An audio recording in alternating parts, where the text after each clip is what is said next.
Bienvenidos todos a la sesión número 14 del Appraisers Reading Club. Hoy se presentará la ponencia Voy a tasar un inmueble. ¿Cómo saber el estado de conservación?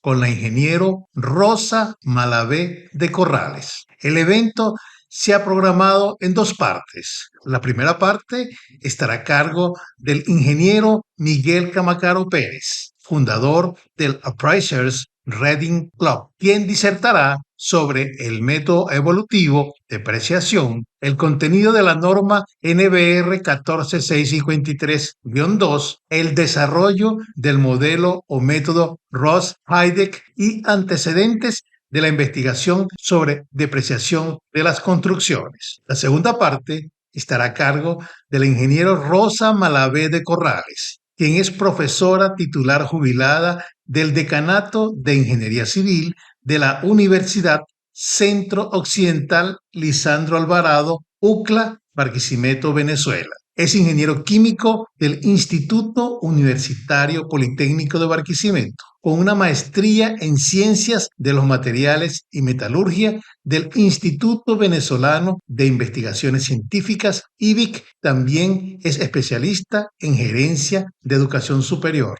En esta sesión se quiere hacer un homenaje póstumo al doctor José Calavera Ruiz, de España, catedrático e ingeniero técnico de Obras Públicas y de Caminos. Fue presidente del Instituto Técnico de Materiales y Construcciones, INTEMAC, quien realizó importantes aportes a la ingeniería mundial con reconocimientos muy importantes en universidades, con doctorados honoris causa y destacados premios a la investigación y desempeño profesional.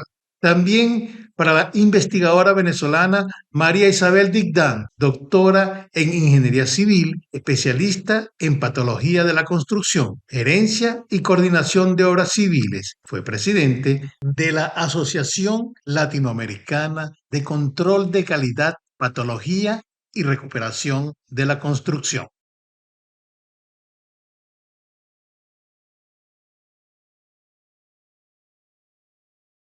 Hay un momento cuando un solo espermatozoide se encuentra con el óvulo en la trompa de Falopio.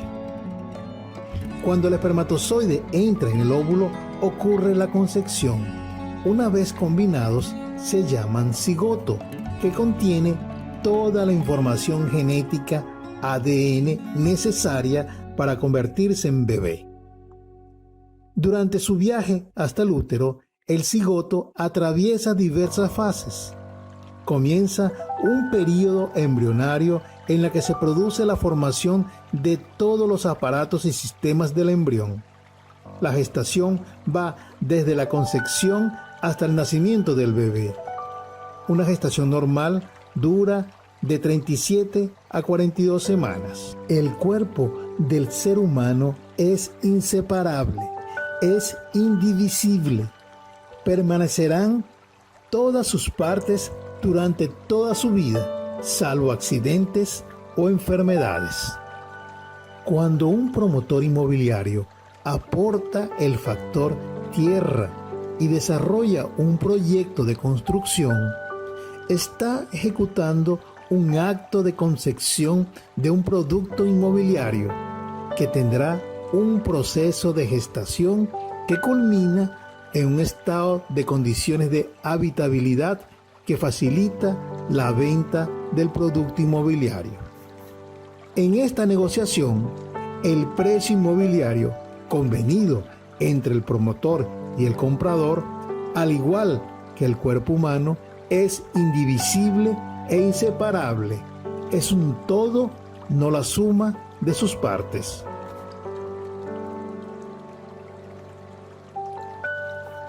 El autor de este audiovisual se toma la libertad de presentar algunas definiciones tomadas como términos de referencia para el contenido documental.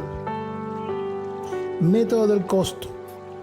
Es un artificio matemático que se usa para estimar el valor de un bien inmueble con base en la suma de los valores del terreno y de la construcción.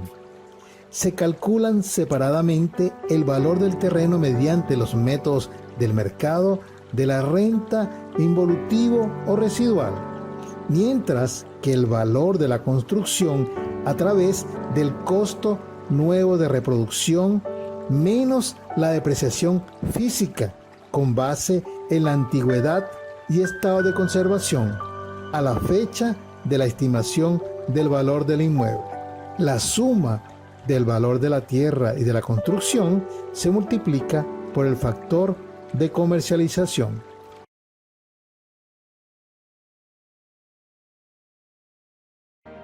En el punto 8, procedimientos metodológicos de la ABNT NBR 14653-2 Inmuebles urbanos, se recomiendan los siguientes métodos.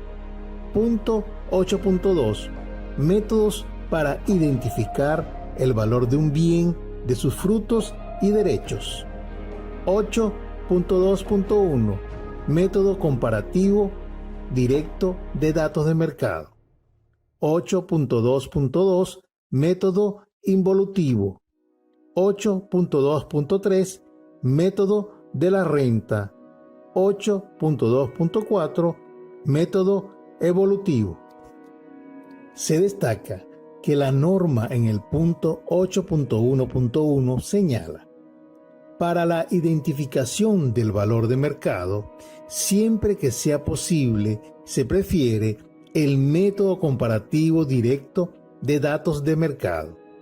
Igualmente, en el punto 8.1.4 se indica que los métodos que se utilicen no contenidos en esta norma deben ser descritos y fundamentados en el trabajo.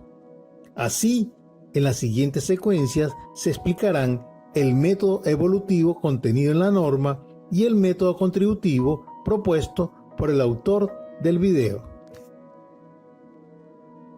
Respecto al concepto de método evolutivo, la norma ABNT NBR 14653-2 indica que la composición del valor total de la propiedad tasable se puede obtener mediante la combinación de métodos a partir del valor del terreno, considerando el costo depreciado de reproducción de las bienhechurías y el factor de comercialización, es decir, a través de la siguiente fórmula: B sub I igual, abro paréntesis, BT más CB, cierro paréntesis, por FC, donde B sub I es el valor del inmueble, BT es el valor del terreno, CB, costo depreciado de la bienhechuría,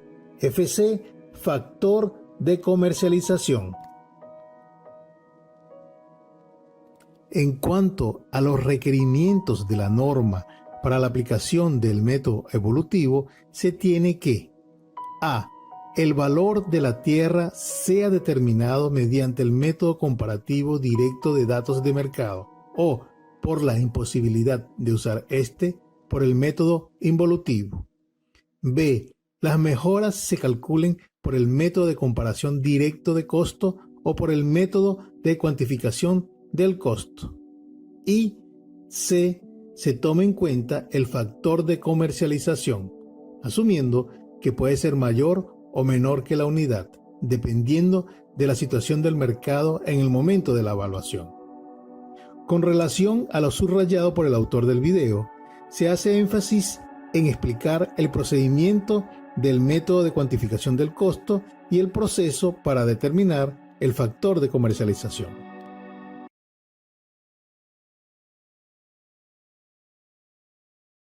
En este sentido, se presenta la demostración a criterio del autor de este trabajo audiovisual. Criterio de Ross. El factor de depreciación por antigüedad alfa será igual a la mitad del resultado de la suma del cociente entre la edad E sobre la vida útil V, más el cociente entre la edad elevada al cuadrado sobre la vida útil elevada al cuadrado. Esto es, alfa igual a 1/2, abro paréntesis, de E sobre V más E cuadrado sobre B cuadrado, cierro paréntesis. Si VCN representa el valor de la construcción nueva, entonces la construcción depreciada por antigüedad VDR será VDR igual a VCN por alfa. Ahora bien, el valor de la construcción por ROS, VA ROS será VA ROS igual a VCN menos VDR, que es igual a VCN menos VCN por alfa. Simplificando, VA ROS es igual a VCN por 1 menos alfa. En esta imagen se expone el gráfico de la depreciación según ROS. En el eje de las abscisas está la relación edad-vida útil en porcentaje y en el eje de las ordenadas está el factor de actualización en porcentaje.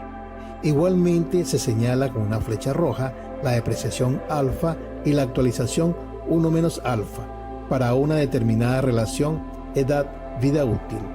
No se asumió el valor de rescate para los efectos de la demostración de la fórmula.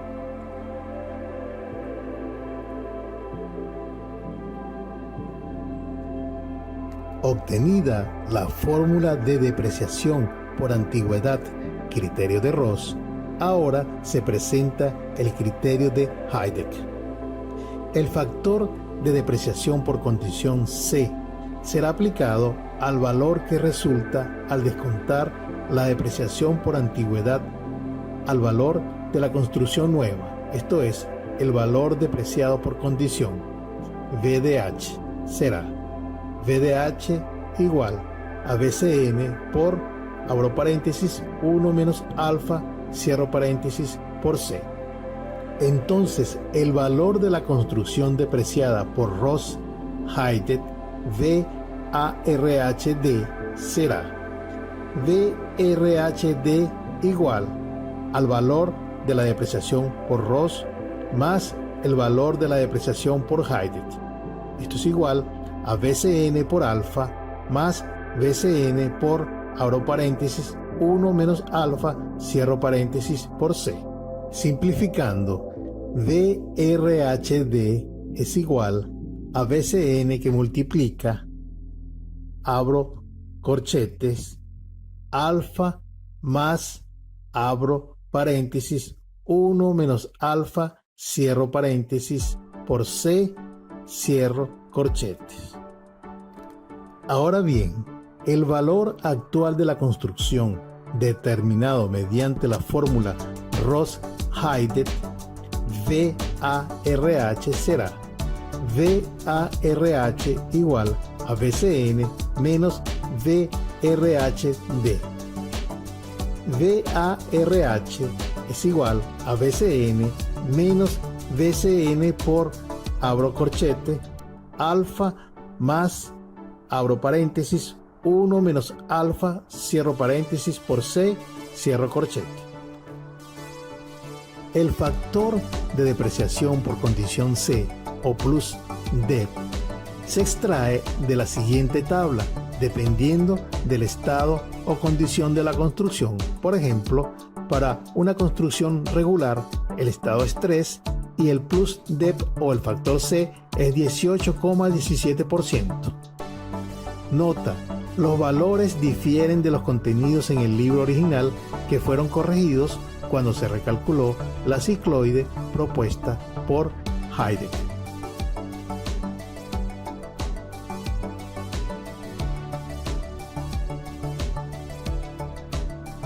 En este gráfico titulado Curvas de depreciación Ross-Heidegg se presentan las curvas que consideran la combinación del criterio de Ross y el criterio de Heidegg para los estados desde 1 hasta 4.5. En el eje X se encuentra la relación edad-vida útil en porcentaje, mientras que en el eje Y está el factor de actualización en porcentaje. Por ejemplo, si la relación edad-vida útil de una construcción es 20% y su estado de condición es deficiente, esto es 3.5, se entra en el eje X con el valor 20 y se traza una línea recta perpendicular hasta que corte la curva del estado de condición 3.5, color verde. Luego, en línea recta hacia el eje Y se llega al valor del factor de actualización 1 menos alfa, que en este caso es 57,88%. Por ende, alfa, que es la depreciación, es 41,12%.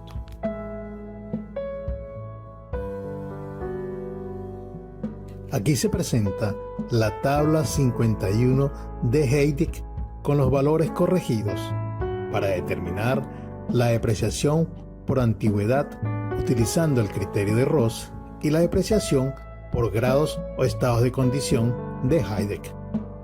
Para el ejemplo anterior se tiene, entrando en la columna 1 con el 20% y entrando en la columna 7 con el estado 3.5, se obtiene un factor de depreciación de 41,12%.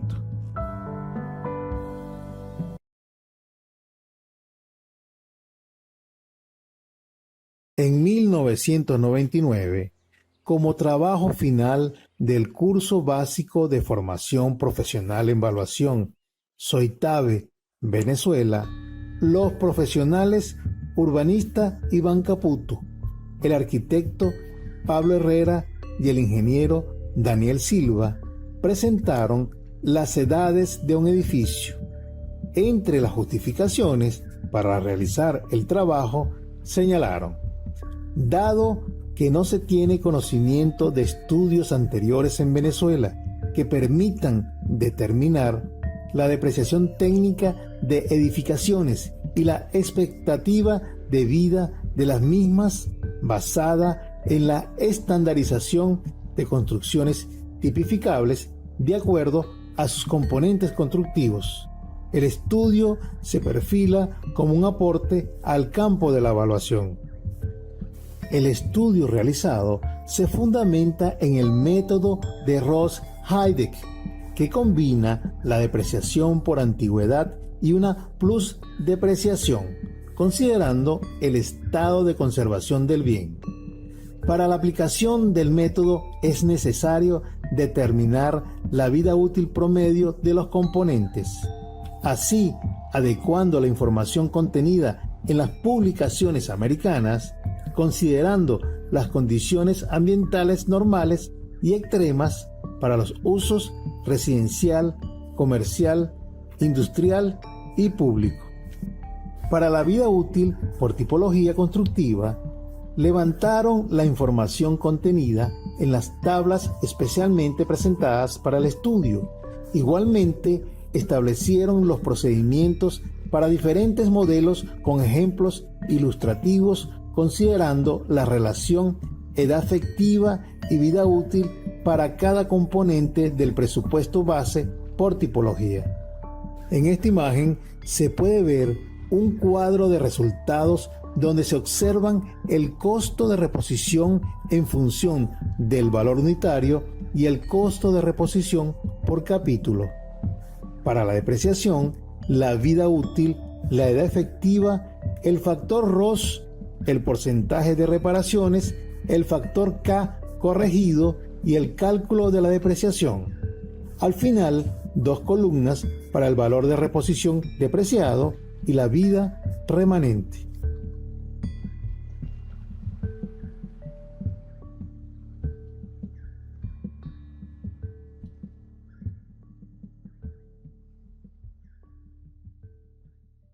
Magda Echeverría, Rafael Figuera, Sixto Reyes y Ángelo Tiso, ingenieros venezolanos, presentaron en el año 2000 el trabajo Depreciación física de las edificaciones, un nuevo enfoque para el cálculo.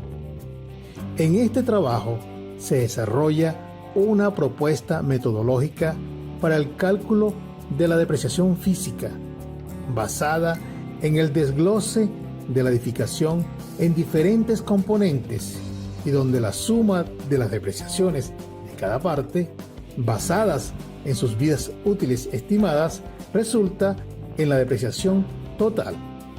Las estimaciones de las vidas útiles se realizan utilizando como base la vida útil de referencia, que se ajusta por la multiplicación de coeficientes de acuerdo con el método de los factores o Factor Method, propuesto por la normativa ISO-DIS 15686-1 de 1999.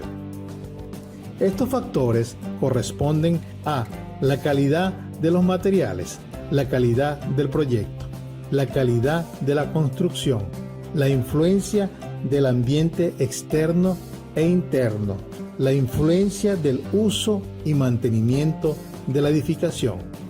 La expresión matemática para este método es la siguiente: CRA es igual a FD por CRN, donde CRA, costo de reposición menos depreciación de la edificación, CRN, costo de reposición a nuevo de la edificación, F sub D, factor de depreciación equivalente a 1 menos alfa, que es función de la edad de la edificación y varía según las condiciones de calidad consideradas para los componentes de ella misma. El factor de depreciación puede ser calculado por la siguiente expresión: FD es igual a E elevado a la delta por N, donde N es la edad cronológica de la edificación en estudio, delta es el coeficiente exponencial que varía en función de las condiciones de calidad supuestas para la edificación. Factores de calidad A, B, C, D, E, F y G. El coeficiente exponencial delta, que depende de los factores de calidad y la estimación de la vida útil de los componentes, se determina así: delta igual a menos K1, que multiplica a C elevado a la menos K2.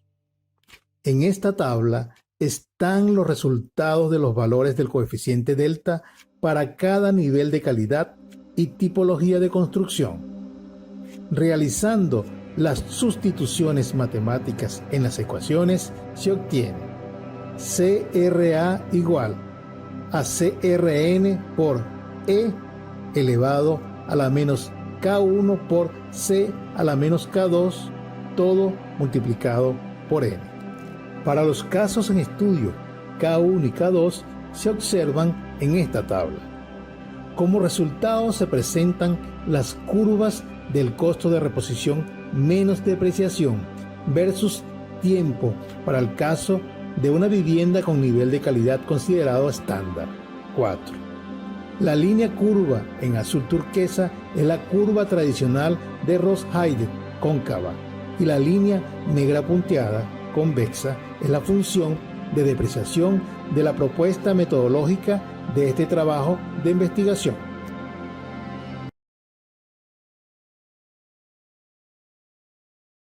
Cordial a todas las personas que se han incorporado a esta actividad que hemos denominado Voy a tasar un inmueble, cómo saber su estado de conservación, especialmente al ingeniero Miguel Camacaro, quien muy amablemente me dio esta oportunidad.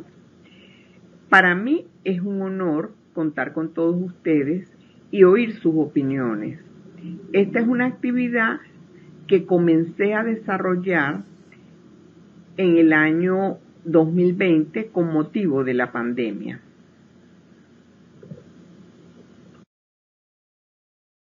Para los que no saben, yo soy ingeniero químico, especialista en materiales, y comencé a trabajar en esta área de durabilidad y de concreto en el año 1980, cuando me incorporé como docente en el Decanato de Ingeniería Civil de la UCLA, Barquisimeto, Estado Lara.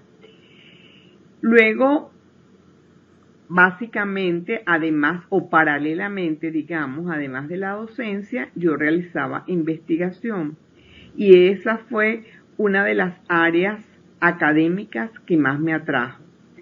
Siendo así, en el año 2020 recibo un llamado del ingeniero Juan Llanes, quien es egresado del decanato y es tasador, y me plantea la posibilidad de que hagamos juntos una investigación que tiene relación con el estado de conservación, que es un parámetro que utilizan los tasadores, pero que tiene vinculación con la patología del concreto.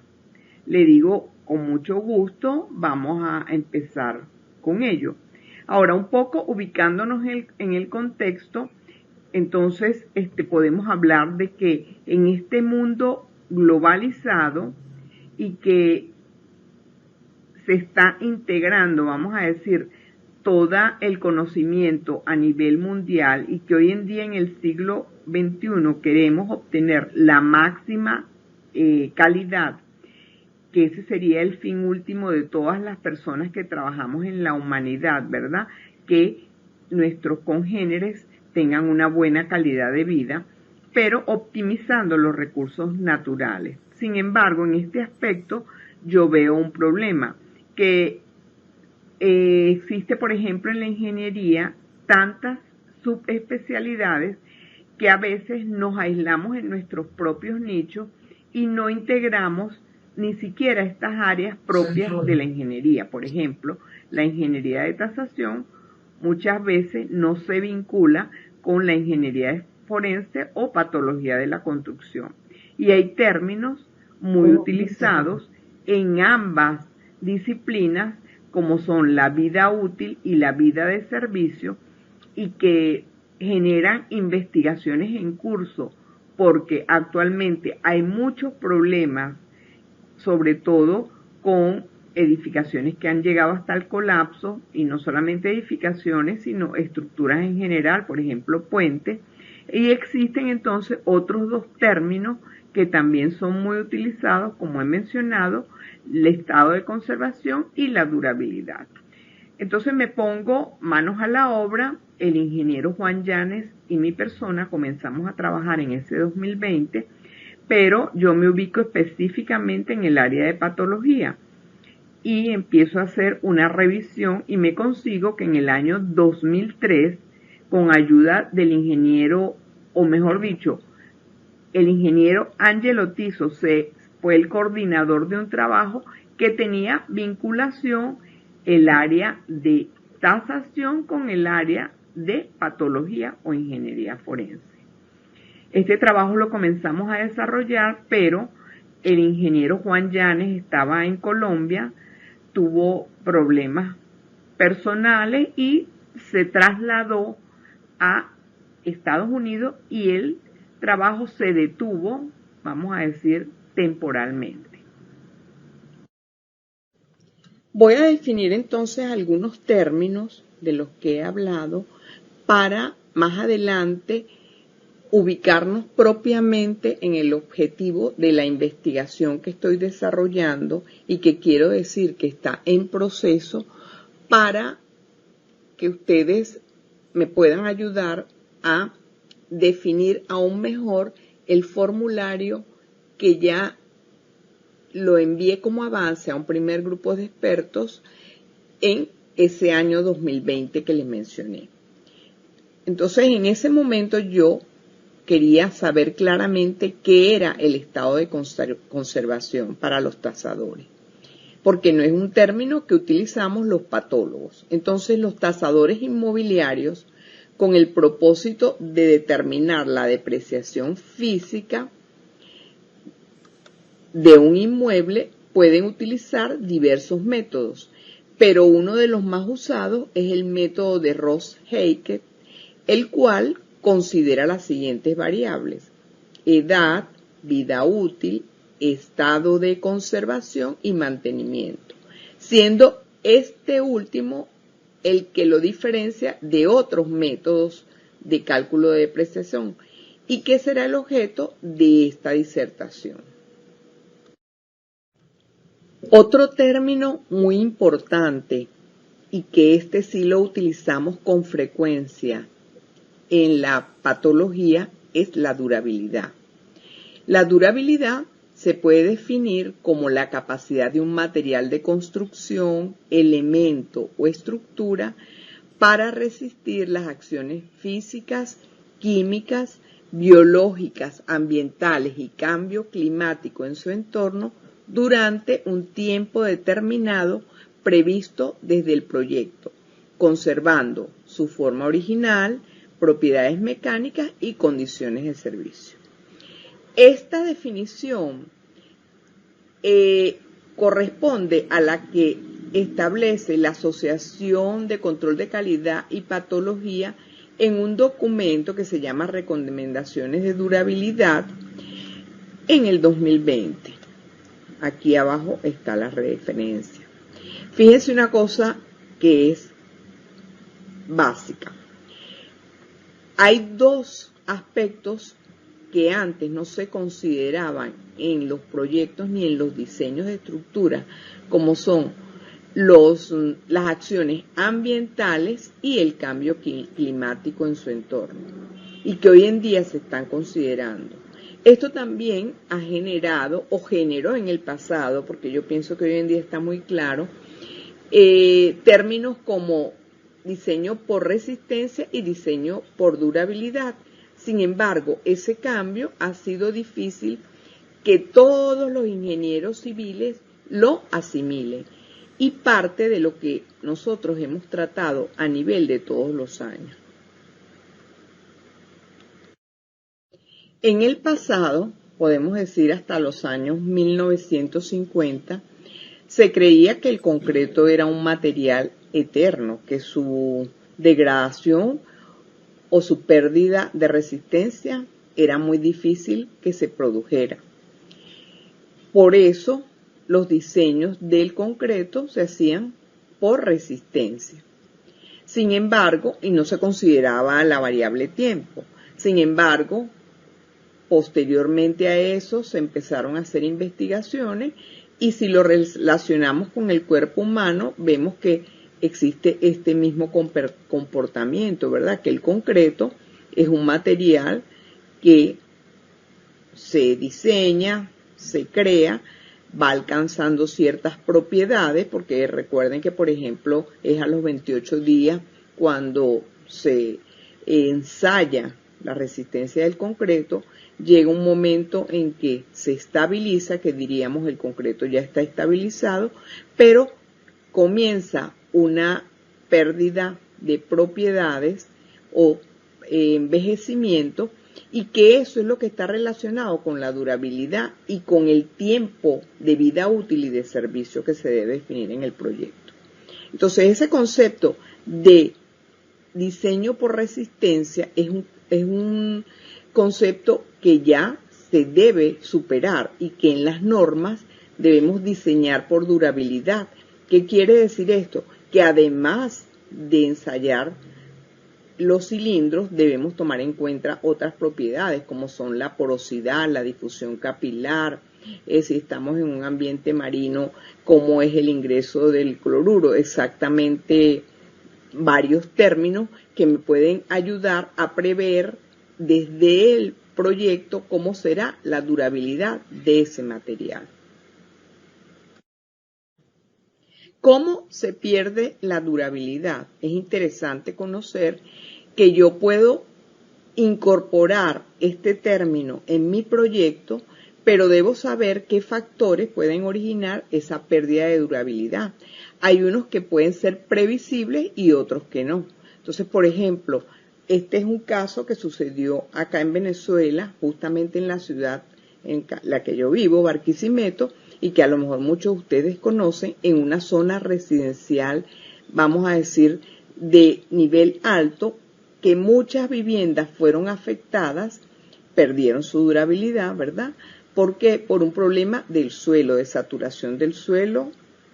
Ya se escapa a esta charla explicar exactamente cuál fue el problema. Pero en este caso fue un problema externo el que generó la pérdida de durabilidad. Hay otros casos que sí se puede prever desde el proyecto, como es el que está en la imagen, donde hay una estructura construida. Este es un almacén que está en una ciudad costera, que también a lo mejor muchos de ustedes la conocen, en Tucacas. Por supuesto, el proyecto en este caso debe prever que es un ambiente con unas condiciones climáticas agresivas, presencia de cloruros, y que los revestimientos deben ser altos y las condiciones del concreto deben ser de muy baja porosidad y permeabilidad, porque si no sucede esto, un revestimiento bajo, no adecuado, y comienza la corrosión, que es uno de los problemas más graves que generan pérdida de durabilidad.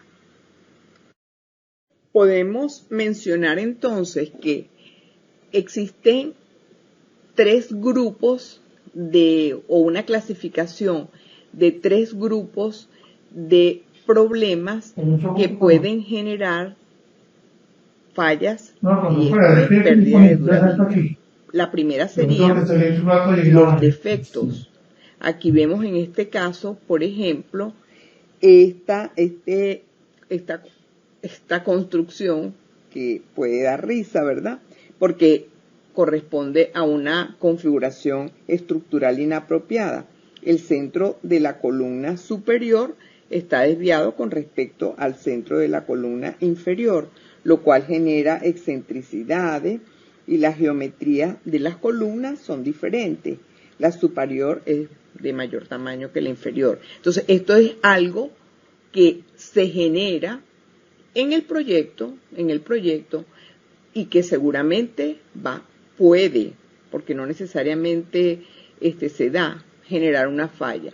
Los defectos son así como una persona nace con miopía y ese es un defecto congénito, lo trae, ¿verdad? La miopía puede durar toda su vida con eso sin que le genere problemas, pero le puede generar un problema de salud posterior. El otro grupo es el que ya mencionamos, que son eventos externos, pueden ser sismos, pueden ser incendios, pueden ser deslaves, y lo calificamos como daños. En este caso, en las imágenes hay dos correspondientes a sismos. Finalmente, el tercer grupo lo hemos identificado o calificado como deterioro, que corresponden al envejecimiento natural de cualquier obra civil. Por ejemplo, manchas, presencia de humedad, porque es importante recordar que una obra civil está conformada por varios sistemas y no todos los sistemas tienen la misma vida de servicio, y hay que estar pendiente de eso y de hacer el mantenimiento adecuado. Una de las personas más estudiosas de la seguridad y durabilidad estructural es la doctora Mari Carmen Andrade del Instituto Eduardo Torroja. Esta imagen de acá de abajo corresponde justamente a una imagen que ella presenta en un trabajo que se llama Seguridad y Durabilidad Estructural, la necesidad de integrar varias disciplinas, en el 2007. Y que yo lo actualizo incorporándole, ella en ese momento colocaba 5 etapas, sin embargo, luego se incorporan 2 etapas más que se corresponden justamente con lo que menciona la Asociación Latinoamericana de Patología, o la Asociación de Control de Calidad y Patología, que dice que hay, la primera sería la de diseño, la segunda construcción y supervisión, la tercera puesta en servicio e inicio de la vida útil y planificación del mantenimiento, la cuarta etapa, la propagación, si hay algún agresivo, mantenimiento preventivo, comienza, como dije, la entrada de los agresivos si los hubiera. Entonces allí ya hay que hacer reparaciones y se puede ir perdiendo la seguridad inicial al término de esa etapa. La quinta etapa sería de mantenimiento correctivo y final de la vida útil. Si no se hizo esta reparación, pues ya esa estructura no tiene la seguridad deseada. Cualquier mantenimiento en la etapa 6 que se haga no recupera su desempeño mínimo y la última etapa sería la demolición, y que en el caso de los tasadores dicen que puede haber una recuperación final acá, ¿verdad? Entonces este esquema es muy importante porque me define el término de seguridad, que es parte de lo que debemos evaluar en el estado de conservación, que una persona cuando adquiere una vivienda que ha sido usada no tenga daños ocultos. Entonces, de acuerdo a lo descrito y el reporte de la red temática Durar, que es de durabilidad, la definición de vida útil sería el periodo en el cual una estructura conserva los requisitos del proyecto sobre su seguridad, funcionalidad y estética sin costos inesperados de mantenimiento. Y el otro concepto importante, que es la vida de servicio, y que lo define también la Asociación de Control de Calidad y Patología, lo definimos así: tiempo durante el cual el desempeño de un material, elemento o estructura conserva las características del proyecto en términos de seguridad, esto es resistencia mecánica y estabilidad, seguridad en caso de fuego, seguridad en uso, funcionalidad, que sería higiene, salud y medio ambiente, protección contra el ruido, ahorro energético y confort térmico, y estética, esto es deformaciones, agrietamientos, desprendimientos. Todo esto con un mínimo de mantenimiento que le permita soportar los efectos ambientales y naturales en su entorno durante su uso. Entonces, esta es una definición muy completa de vida de servicio y que la debemos tomar en cuenta en el proyecto para que en cualquier momento de la vida de una estructura, cuando hagamos el estado de conservación, se encuentre en una, por lo menos, condición, si no óptima, mínima de servicio.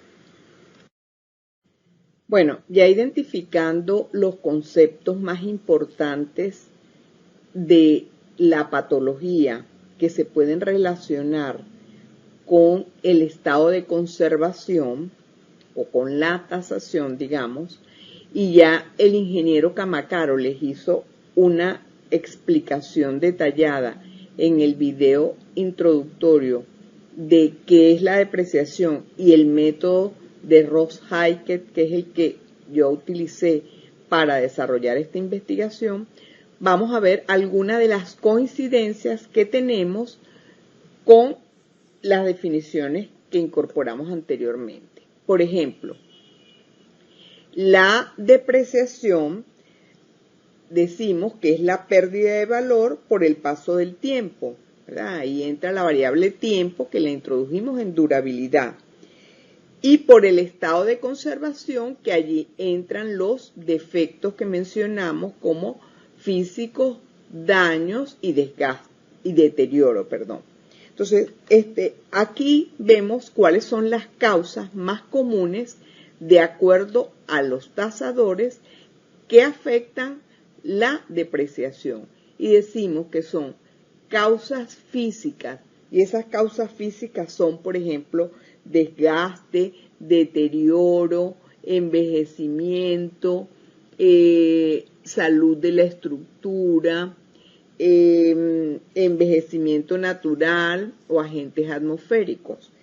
Causas funcionales que pueden ser ineficiencia, obsolescencia, accidentes por negligencia, desastres naturales, agua, rayos, fuego, temperatura u otros.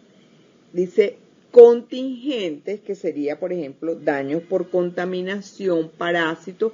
Aquí yo diría, por ejemplo, el deslave se pudiera considerar contingente. Y bueno, las causas económicas, que también las tenemos que considerar en la patología. ¿Por qué? porque es lo que cuesta recuperar una estructura una vez que ha sido dañada. Finalmente, ¿qué es lo que nosotros queremos relacionar con las fallas patológicas que se pueden generar y el modelo de depreciación de Ross-Hackett? Bueno, que el modelo define un estado de conservación que, de acuerdo a su desarrollo, que ya ustedes lo vieron, va desde una numeración de 1, que sería óptimo, hasta una numeración de 5, que sería inservible. Y esto, junto con la relación edad-vida útil en porcentaje, nos lleva al factor de actualización, ¿verdad?, que sería la curva de depreciación. ¿Cuál es el objeto que nosotros perseguimos con nuestro trabajo? Es generar un instrumento que sea un poco más objetivo y que pueda ayudar a los tasadores a ubicar, por ejemplo, qué características definen que una estructura tiene un estado de conservación, por decir, regular, es decir, de 2.5. Porque quizás los extremos son fácilmente identificables. Para mí lo más difícil es definir como los estados intermedios. Entonces, el conocimiento que tenemos de la patología, las fallas, y lo que incorpora o que me llama a la reflexión el ingeniero Juan Yanes, que fue quien me motivó al trabajo, me hace reflexionar y hacerme las siguientes preguntas para así plantearme este proyecto. Primero, ¿cuáles son los criterios objetivos para escoger el estado de conservación? Ya sea óptimo, muy bueno, bueno, regular, deficiente, malo, muy malo o inservible. ¿Qué instrumento de medición se utiliza para determinar ese estado de conservación? Por ejemplo, en el caso de la durabilidad, existen ensayos que me permiten estimar, antes de que yo construya o desarrolle un proyecto, ciertos valores de acuerdo al ambiente.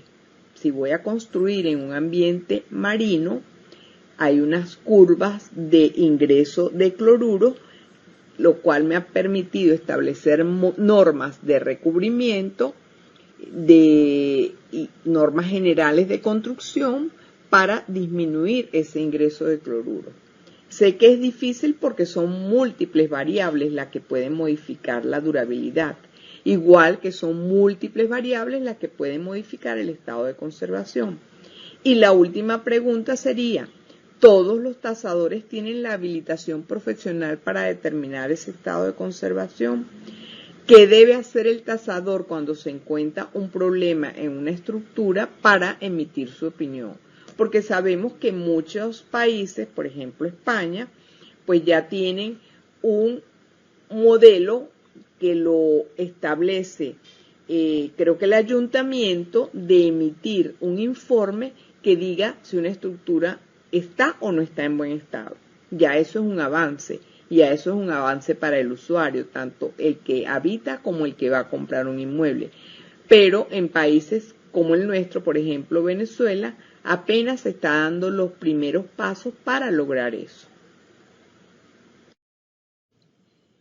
El trabajo, entonces, objeto de esta investigación, lo hemos denominado investigación de expertos para diseñar un instrumento de medición del estado de conservación de una edificación con criterios de la patología de la construcción. ¿Y cuáles son los objetivos de ese trabajo? Bueno, un primer objetivo, que lo colocamos aquí como objetivo final del trabajo, es presentar un instrumento de medición que contribuya a la evaluación objetiva del estado de conservación de un inmueble utilizando los criterios de la patología de la construcción. Y el objetivo de esta presentación es presentar el cuestionario que se ha enviado a un grupo de expertos para su validación. De manera que los profesionales tasadores o patólogos que participen en esta conferencia emitan sus opiniones para así optimizar el instrumento. Quiero detenerme aquí un momento para explicar en qué consiste el método de expertos. El método de expertos es un método cualitativo de investigación que uno selecciona un grupo de personas que considera son expertas y hace la calificación de su experticia mediante un cuestionario y de acuerdo a la respuesta de ese cuestionario y evalúo la respuesta que da el experto a un cuestionario, en este caso de los criterios para definir el estado de conservación. Nosotros hicimos un primer avance en el año 2020 y lo enviamos a un grupo de expertos, esos eran expertos patólogos todos, de 25 profesionales, tuvimos respuesta de 20 y esos resultados los trabajamos y ahora quisimos hacer un segundo envío a otro grupo, ya en este caso más grande, hasta ahora va de 30, e incluimos los tasadores. ¿Para qué? Para luego con estos resultados ver cuáles son los criterios de acuerdo a este grupo de expertos que inciden en las fallas que pueda tener una edificación en un momento dado. Aquí es muy importante que hemos considerado la parte del ambiente, porque de una manera u otra estamos en un momento universal que los cambios climáticos están generando cambios en todo. Fíjense que a veces en el hemisferio sur se están presentando monzones, huracanes, cosa que no se daba antes. Por otro lado, los cambios de temperatura, los rangos de esos cambios de temperatura, todo eso afecta nuestras construcciones y lo debemos tomar en cuenta. Entonces, por eso creo que lo más importante de este instrumento es lo relativo a los cambios climáticos, a mi juicio.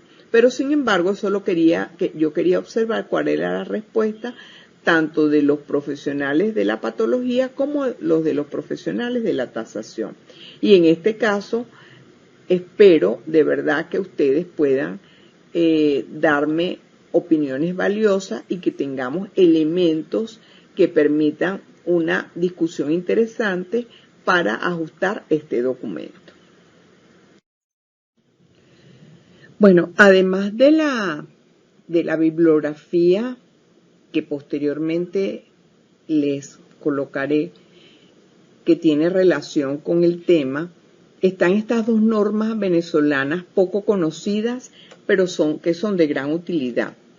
La primera norma es la inspección técnica de seguridad en edificaciones, ICSE, vocabulario, principios y requisitos, que fue aprobada en el 2021 y que prácticamente la madre de esta norma, la que estuvo detrás para que se aprobara esta norma, es la ingeniero María Luisa Furero. De verdad que hizo un gran trabajo junto con el equipo que la apoyó. La norma tiene mucha información sobre el estado de conservación, los requisitos para hacer la inspección, el proceso. Faltan, eso sí, los reglamentos para el desarrollo del proceso de inspección propiamente, pero es de gran valor toda la información que se encuentra en la norma. Más adelante les pondré la finalidad y 2 o 3 imágenes relativas, pero considero que esto es un gran paso que se ha dado al respecto. Y la segunda norma es la norma de concreto durabilidad, que se aprobó en el 2012. Esta norma establece todos los requisitos ambientales que se deben tomar en cuenta a la hora de diseñar estructuras de concreto. Ambas normas yo siempre las presento en los cursos que damos, tanto el diplomado de patología de la construcción, que comenzamos dándolo en la UCLA. Recuerden que yo soy profesora de la UCLA, jubilada, pero hemos estado dando desde el 2008 de forma ininterrumpida ese diplomado y en unos cursos más cortos también.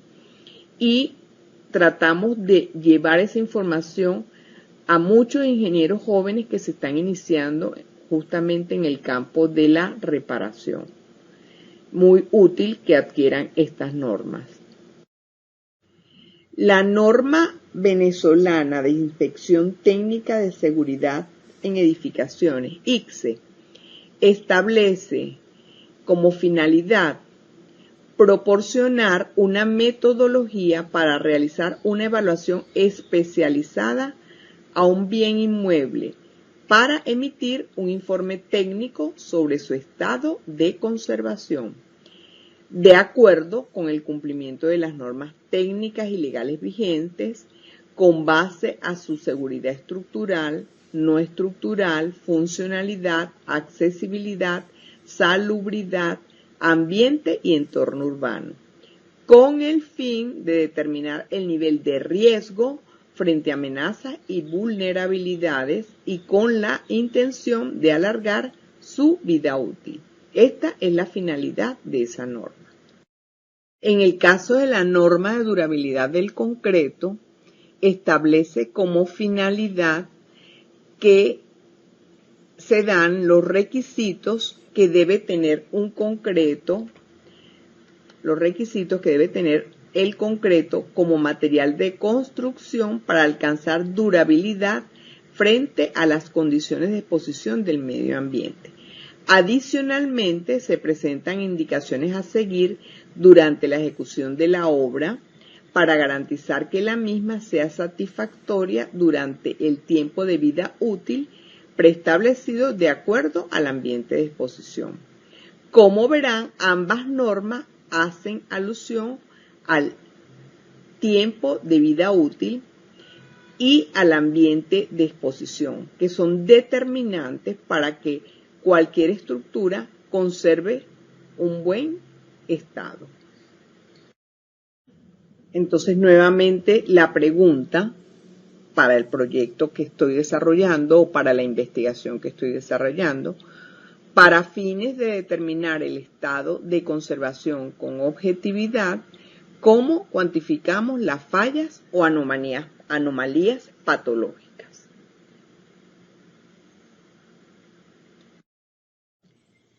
Para elaborar la herramienta que contribuya a emitir una valoración del estado de conservación de un inmueble en un momento o tiempo de su vida de servicio y de una manera objetiva, hemos querido hacer un cuestionario que es el que le voy a presentar ahora, donde presentamos los factores que a mi juicio participan en el envejecimiento o deterioro de ese inmueble. Y los he agrupado en 3 grandes grupos de factores, valga la redundancia. Los factores relativos al inmueble, que lo tenemos aquí en el cuestionario como primer factor, los factores relativos a la posición geográfica y al ambiente, y por último los factores relativos a los daños al momento que hago la inspección o al hacer la evaluación. Entonces, estos son los 3 grupos de factores que a mi juicio contribuyen con el deterioro, con el envejecimiento y que inciden entonces en el estado de conservación. La pregunta que yo le hice a el grupo de expertos es la siguiente, o la instrucción que le di. El estado de conservación de una obra civil se puede evaluar agrupando 3 grandes factores. De acuerdo a su experiencia y conocimiento, ¿qué valoración le asigna usted a cada uno de ellos? Siendo la sumatoria 100%. Seleccione el rango y exprese el porcentaje. Aquí quiero decir una acotación. En el primer cuestionario que envié, yo no coloqué esto de seleccione el rango y exprese el porcentaje. Solamente indiqué que seleccionaran el rango. Entonces, ¿qué pasaba? Por ejemplo, un experto me ponía relativos al inmueble de 11 a 30, posición geográfica de 11 a 30, daños al momento de hacer la evaluación de 11 a 30. Si yo sumaba los tres me daban 90, no obtenía el 100%, por eso decidí poner exprese el porcentaje. Y esos porcentajes los dividí en 5 grupos, de 0 a 10, de 11 a 30, de 31 a 50, de 51 a 80 y de 81 a 100. Para esta primera parte del cuestionario, donde van a seleccionar el rango de porcentaje que de acuerdo a ellos tiene la valoración mayor o menor y expresar el porcentaje, este grupo es igual para todos. Lo van a ver entonces en las sucesivas imágenes que voy a presentar. Estamos claros que ese comportamiento, esa participación en el proceso de envejecimiento y deterioro de un inmueble no necesariamente es lineal. Por eso su cuantificación más adelante puede ser compleja, pero hemos tratado de que este instrumento sea lo más sencillo posible. En el caso de los subfactores relativos al inmueble, la instrucción fue la siguiente. Los subfactores a evaluar del factor inmueble son los siguientes. De acuerdo a su experiencia y conocimiento, ¿qué valoración le asigna usted a cada uno de ellos, siendo la sumatoria de los subfactores por cada factor 100? Seleccione el rango y exprese el porcentaje. Esto va a estar en todo, entonces de aquí en adelante no lo voy a leer, sino voy a indicar, por ejemplo, en este caso, los subfactores relativos al inmueble, colocamos tipología constructiva, tipo de inmueble, uso, edad y mantenimiento.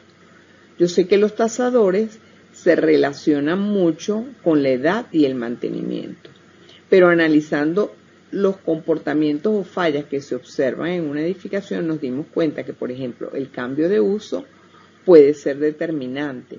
El tipo de inmueble, por ejemplo, si es un inmueble de tipo industrial, comercial, habitacional, también puede ser importante. La tipología constructiva, es decir, si es de concreto, si es de acero, si es de mampostería, puede incidir también en su estado de conservación, porque la pérdida de durabilidad puede ser más rápida, porque hay que destacar que, por ejemplo, las construcciones de concreto y de acero tienen unas normas bien desarrolladas, pero quizás las mixtas no. Y hoy en día, con el aspecto de la sustentabilidad, donde estamos usando adiciones, eso puede incidir en la pérdida de durabilidad. Compensar una cosa con otra hay que investigarlo. Los subfactores relativos a la posición geográfica y ambiente, en este caso, son 5.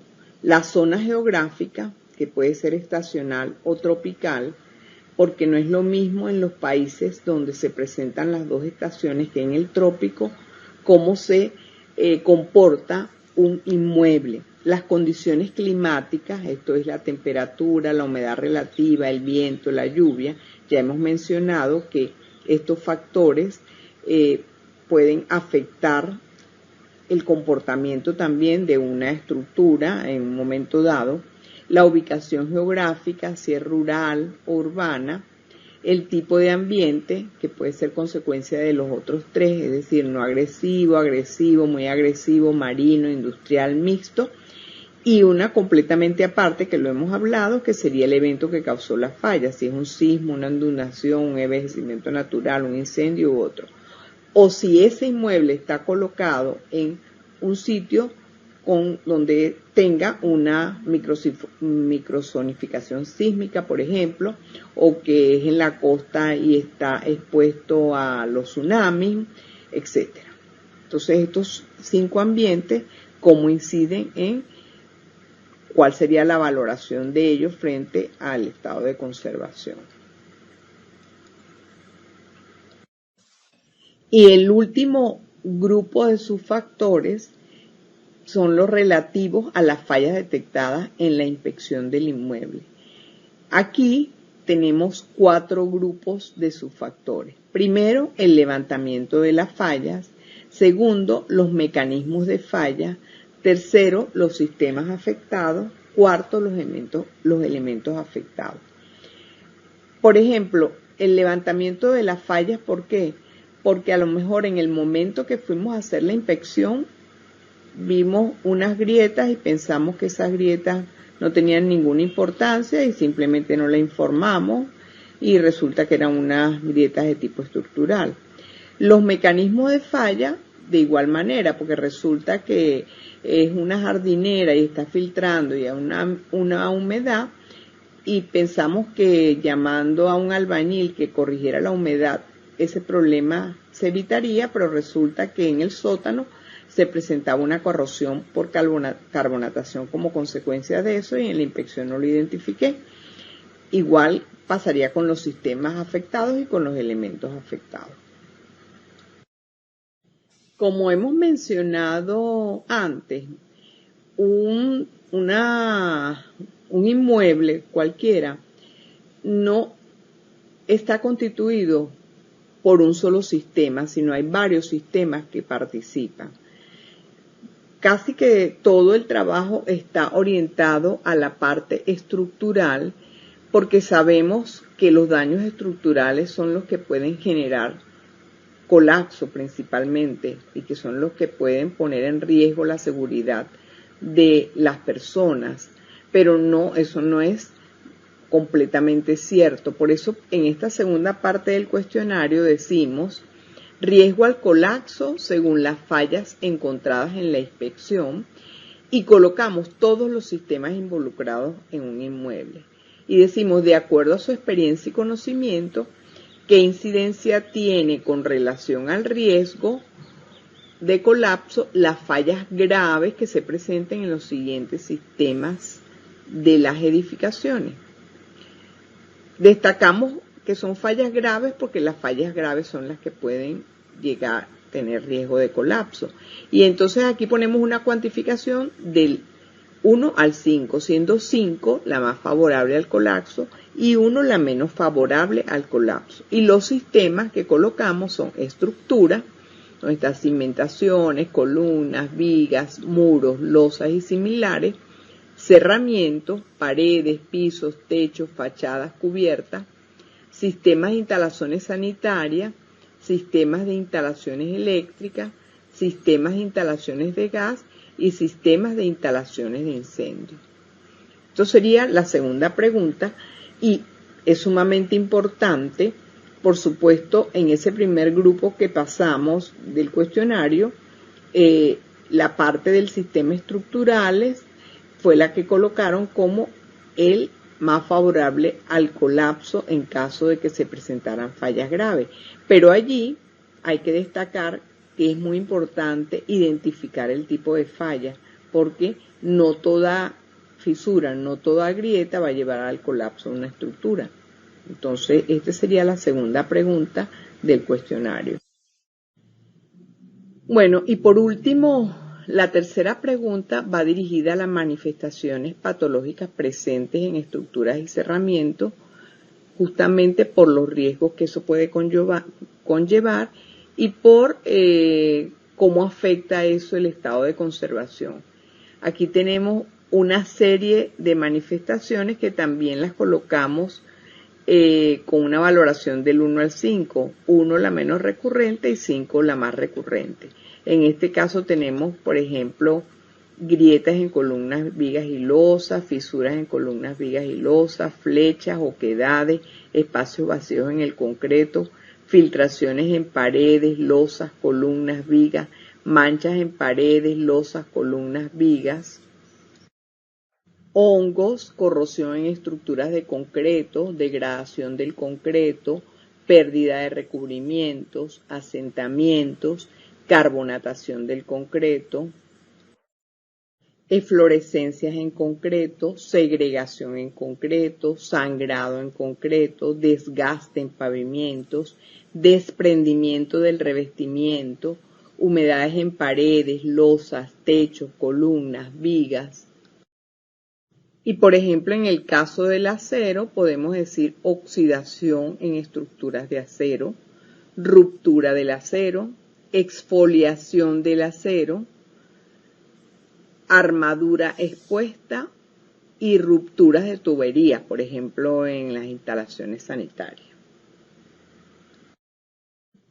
Con esto culminamos la presentación del cuestionario que ha sido utilizado para enviar a los expertos para que contribuyan a la elaboración del instrumento de evaluación del estado de conservación.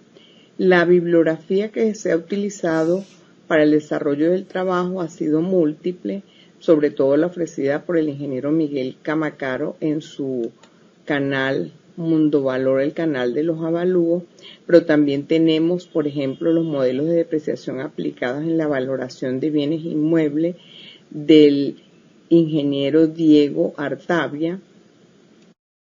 Estos son dos trabajos en lengua portuguesa, también muy vinculados al trabajo que se está desarrollando, patologías generalizadas y evaluación de la depreciación física por el modelo de Rosenhacker modificado en un condominio de edificios múltiples y propuestas de desarrollo de los modelos clásicos de valoración de depreciación física en la evaluación inmobiliaria. Los dos están en lengua portuguesa. Otro trabajo consultado, métodos de evaluación del estado de conservación de inmuebles y una nueva depreciación, un método nuevo de depreciación. Este segundo que aparece acá lo desarrolló el ingeniero Ángelo Tiso cuando trabajaba en la UCLA. Como era de nuestro grupo de investigación, yo aparezco como coautora del trabajo. Finalmente, estos trabajos de cálculo de vida útil de la doctora Andrade, que como mencioné en el texto es una de las expertas más destacadas en esta área, y recomendaciones de durabilidad de la Asociación Alcompa. Me gustaría entonces que con toda esta información que le estamos presentando se abra el derecho de palabra para que ustedes hagan sus aportes y podamos hacer la discusión de ese cuestionario que estamos enviando. Muchísimas gracias por estar con nosotros, por haber oído nuestra propuesta de método de evaluación, y serán bien recibidas todos los aportes que hagamos desde el punto de vista de la investigación para mejorar no el estado de conservación, sino la evaluación del estado de conservación en un momento dado que se esté calculando la depreciación de un inmueble. Muchas gracias.